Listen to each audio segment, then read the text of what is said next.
getting right into it, how long have you been racing gravel? I started gravel racing in 2023, so last year. So you only been racing for a year, and how did you hear about Unbound? Is it a big deal in Denmark?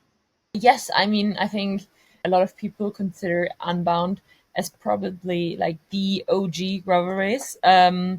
So I think everyone that has been into gravel for a couple of months, weeks, years, in one way or another, hears about Unbound because it's this super long, adventurous race. So yeah, I definitely heard about it quite early on, and then after Caroline Schiff, another German, winning it last year. Of course, it kind of like hyped up the German gravel riders. So I definitely thought Right. that I wanted to join as well. And Carolyn, she just won the tracker, right? Am I right in that? Yes, This year. 200. 200, yeah. 200. I thought I saw her. That's kilometers. So 200 kilometers. Because at the tracker, there's different distances. That's true. That's true. And then you also, I noticed, got 28th place at the UCI Gravel Worlds last year. How was that experience? Yeah, a bit mixed. So the UCI Gravel World Championships, they took place in Italy, which was really nice. Us women, we were supposed to have our own start, which we also had, and which was nice. And it was really, really cool to ride amongst so many really strong riders. So I think the strongest rider from the road, from mountain biking, and from gravel were there. As you said, it was also my first year, but I actually had a pretty good day. But unfortunately, I got caught up behind a crash and then was maybe racing for 15th or 20th. But then at one point, my gearing, that's gravel. Like Right. sometimes you just have mechanicals.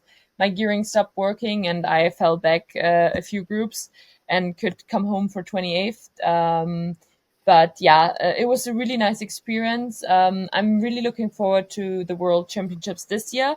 But I, of course, hope that this year the women will also get like live stream or record it because last year the organizers last minute decided to not record the women's race, which was a bit of a pity, to be honest.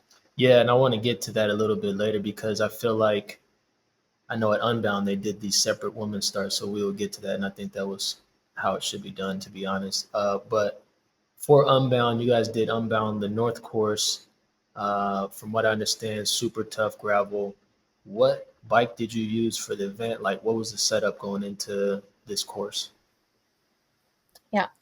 Um, to be honest, from my perspective, if I may say so, the gravel was definitely, there were parts where it was really chunky and rocky, but coming from Europe or racing gravel in Europe, I'm used to very technical single paths and very rocky descents and climbs, especially, for instance, in Girona at the Tracker.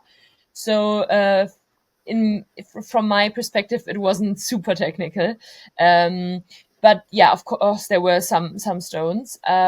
So I was definitely going in with 45 millimeter tires. That was like a given because of the rocks and to be also sure to have some better puncture protection. Um, and I went in with the Backroad FF from Rose Bikes, which is like a super fast, I would call it almost like an aero gravel bike. Right. So it was definitely the right bike for the course because yeah, it's very aerodynamic and it's fast. And I was running one bike setup from SRAM with a 48T chainring in the front and an 1152 mountain bike cassette in the back. Speaking of mountain bikes, do you think, because I don't know if you've seen this or not, but Dylan Johnson was just talking about he ran mountain bike tires and he thinks that that is the future of gravel racing. How do you feel about that going forward? I don't know if you had mountain bike specific tires, but what's your thoughts on that? I think he might be onto something there. So I'm a big tech nerd myself, so I look into different setups myself, and I know that a lot of people are a little bit resistant to go wider in terms of tires. But definitely the mountain bike tires, they are actually very fast, which a lot of people underestimate, and they have super good puncture protection. So I think if your frame allows it, which a lot of frames do not because of the clearance, Right. then it's definitely an option. Yeah. Yeah, I'm curious to see how people start um, changing their setups because he got a top 10 in the men's, and I think like everything is still evolving with gravel. It's still relatively young sport on the competitive side of things. For the race specifically, strategy wise, like what was your strategy going into the race? Having the only or all women start, I should say, Carolyn, you've raced with her. It sounds like that before. Like, who else were you marking, and then what was your strategy for the parkour specifically? Mhm. Yeah, maybe to clarify, while we had our own start, and we started 15 minutes behind the elite men, there was a mass start behind us, 25 minutes behind us. So to be completely transparent, not like a lot of women, including myself, we weren't sure if the mass start or the men from the mass start would catch up with us. So this was definitely something that was in the back of my mind, that there might be a risk of us being caught by the men behind. But of course, I think it was really nice to have our own start and to be able to race strategically, at least at the start, we thought. Yeah, It was really nice that in the end, the front group managed to actually, yeah, do the race without any interference. And in terms of strategy, yes, I for sure did my research. I looked at the various riders. Just to mention a few, for instance, of course, the leader or the former leader of the Lifetime Grand Prix, Sofia Vijaifanye. Then Lauren de Crescenzo, a former winner of Unbound as well. And then Haley Hunter Smith, also a very strong contender. So yeah, I definitely did my research and looked at various people, but uh, the European girls I knew for sure, and I knew that they're really strong as well. So I knew that it was a really stacked field. right. Let's say it like that. Yeah, absolutely. And then riding by yourself, you had no teammates. What was kind of your focus when you were training for this race, with the parkour also in mind, and then these strong riders also in the bunch with you? Yeah. Um, I mean, for sure, I knew that I had to be smart and that I shouldn't waste too much energy on sections where it wasn't necessary. But I also wanted to always be upfront in the technical sections. And I made sure of it because not having a teammate means that if you screw up in a technical section, no one is riding you back, right? Right. And I think there were actually, even in our field, a few examples where a rider dropped because of, let's say, a flat tire, and then their teammate drove them back, which good for them, but I didn't have that luxury. So I knew that I had to be upfront. And I made sure of that. So even sometimes that meant sprinting into section. So I was just like alert, and I looked at the route before to make sure that at least at the start, so within the first 100K where the most decisive splits go, that I would be upfront. Okay, and then at one point in the race, around mile 125, I don't know how many that is in kilometers because I'm American, and for some reason we don't That's so know fine. KMs. Uh, Lauren, LDC, she went solo off the front and had about a minute gap. She's a former winner, time trials rider. Like, what were you thinking in the peloton? Was there any communication among the bunch that we need to keep this in check or even bring this back immediately? Yeah, there was definitely communication. I must say, a few of the girls, I don't know, maybe they were already a bit tired at this point. So there were definitely a few people who didn't react immediately. I was aware that she won before, and I was aware that her strong suit is definitely TTing or like riding by herself. So I definitely didn't want to give her too much of an advantage, but I also knew that it was still quite far out. So I wasn't hectic or anything because I was pretty sure that this, I mean, if she would have pulled this off, then I would have honestly been so happy for her and she would have deserved this win so much. But I also knew that it would be a bit of a stretch, to be honest. So I wasn't panicking, but I tried to talk to a few riders and motivate the group to close it down in a um, in a good way. Yeah. Super smart racing. And then a little later in the race, you had a flat tire. Um, like, what was going through your mind at that point? And then I know you rolled into the checkpoint, right? Like, were riders willing to wait for you at that point in the race? No. No. So basically, what happened is I hit a really big stone. I think 30K out from the second, from the last feed. So that's a bit less than 20 miles. So like maybe 15 miles. Before the second feed, I hit a really big rock, and actually deflated my front tire and crashed because it was on a downhill. Oh, But I directly jumped back on my bike because I had inserts, which is basically like these foam rolls that you can put into your wheel, that will allow you to still ride on the wheel even though your tire is deflated.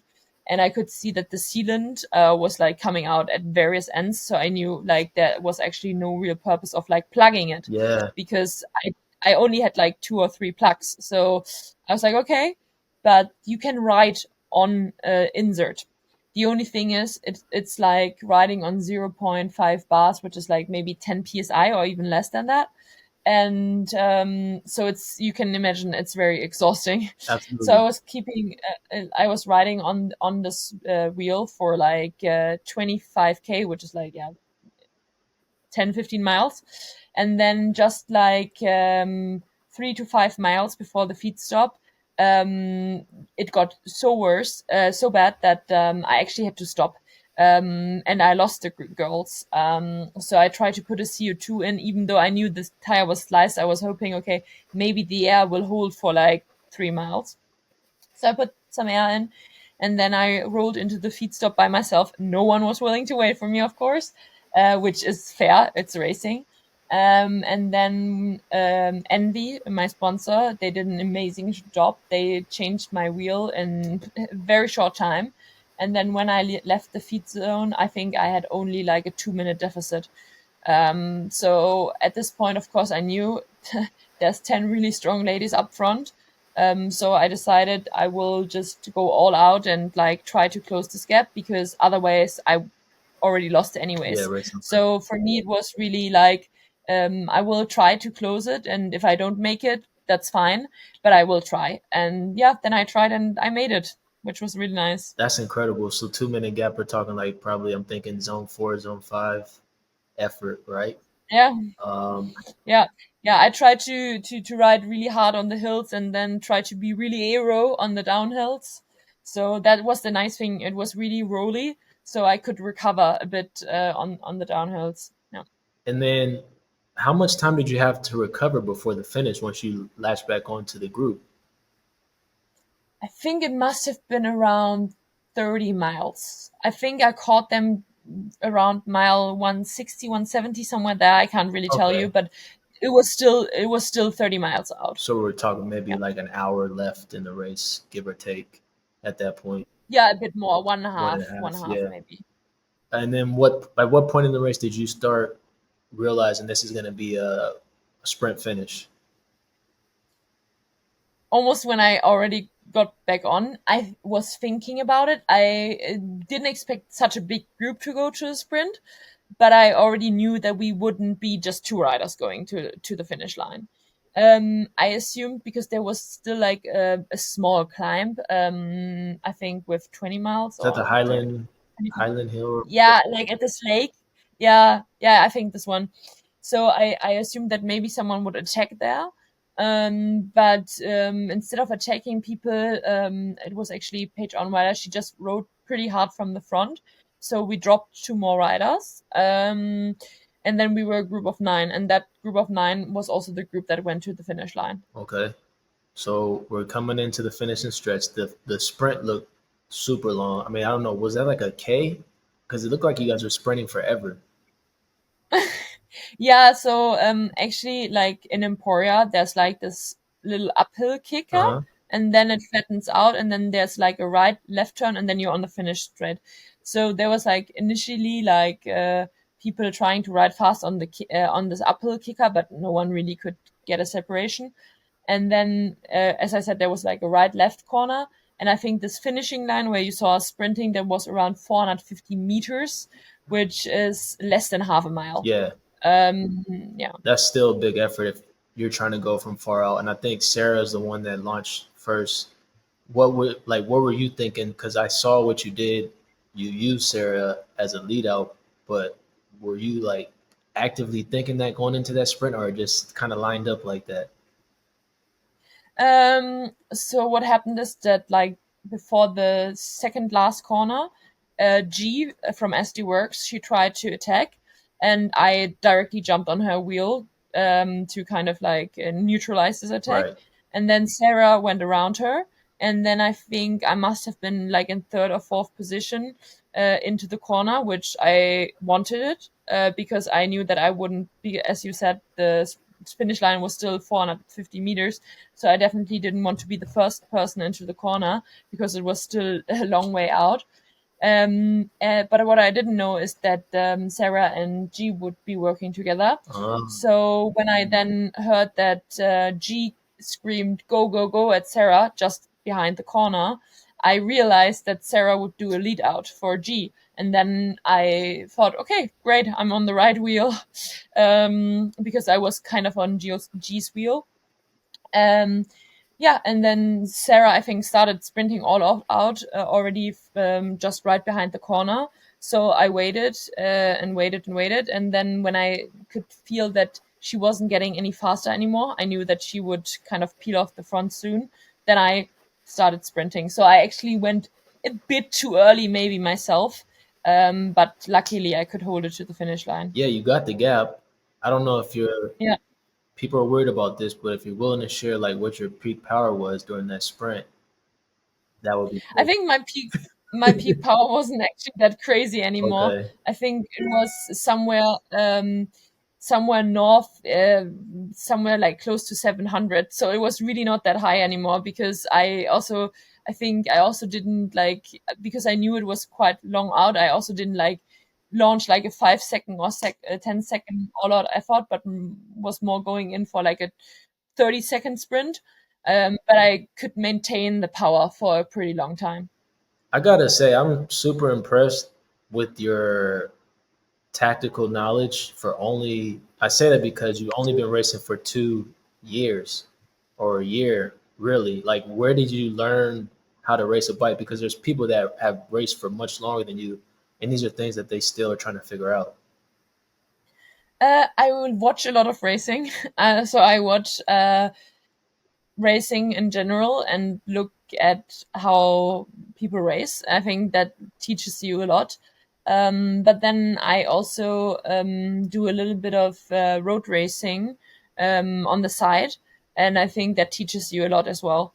So actually, for the preparation for my gravel season this year in April, I went to a 3-day stage race just to do some road racing.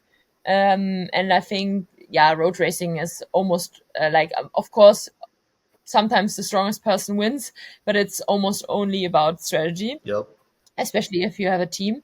I went to the road race myself as a solo rider, which is even better because then you really have to be strategically smart. So yeah, so I think that prepares me well. Yeah, I think that's really cool. And I talk about that kind of stuff on my channel. Um, well, formally, congrats again on winning. And Thank you so much. I also noticed that you are a PhD student. Are you in business school? Yes, I am a PhD at Copenhagen Business School. I'm in the Department of Operations Management, and actually, right after Unbound, that's why I'm also a bit tired. I went to a conference in Dublin at Trinity College to present my research. So it was actually a very hectic week for me. So I came back from the US on Tuesday. I arrived in Copenhagen on Wednesday. I flew to Dublin. So it's been a bit crazy. Wow. How are you balancing all this when you're training for these events? Like, what's your average training block look like for you? Yeah, it's definitely exhausting, and it requires good time management. But I'm also doing a lot of indoor training, which is actually a bit contradicting or a bit funny for a gravel racer. But it's just super time efficient. Mhm. So often I train at night at home after work, and then I'm not really limited by the sun, right? Right. And I can also sometimes, especially on the easy rides, I can do a few administrative tasks or prepare for a lecture that I teach. So I'm trying to be smart with my time. And like an average training block, I've, I have really different trainings. So sometimes I, of course, have volume weeks and sometimes I have more intensity weeks. But I think you could say around somewhere around 15 to max 20 hours. Okay. Yeah, I'm a believer in the indoor trainer training approach too. A lot of people hate it. But Swift, if you're watching, hit up Rosa. Sounds like a good athlete to sponsor, in my opinion. You're getting results. What's next for you? What's the next race on your calendar so people can follow your journey? And then after that, share Yeah, your most likely, Instagram too. most most likely I'm gonna line up for the Wish One Millau in France. It's a UCI Gravel Series race on Sunday. We haven't really figured out our like schedule yet for the race, but most likely we'll be there. And then after that, I will actually do the German Road Nationals. To get myself beaten up by the World Tour riders a little bit at the Road Nationals, but I think it's going to be fun. Since I'm so new in the game, I've never done the German Road Nationals, and it's just such an honor to go there and fight for the German national title that I definitely just want to give it a shot. No, I think it's great. Going to be a great experience, if nothing else, for sure, and good training. So good luck to you. What's your Instagram handle so people can follow your journey and any other social platforms you use? Yes, yeah, I'm mostly on Instagram. It's Rosa KLSR. Okay, and I'll put that on the screen. Thanks for hanging out with me and doing this. And if you guys want to follow her Of journey, course. check out her Instagram profile. And good luck in the next race. Thank you so much. Have a good You evening. too.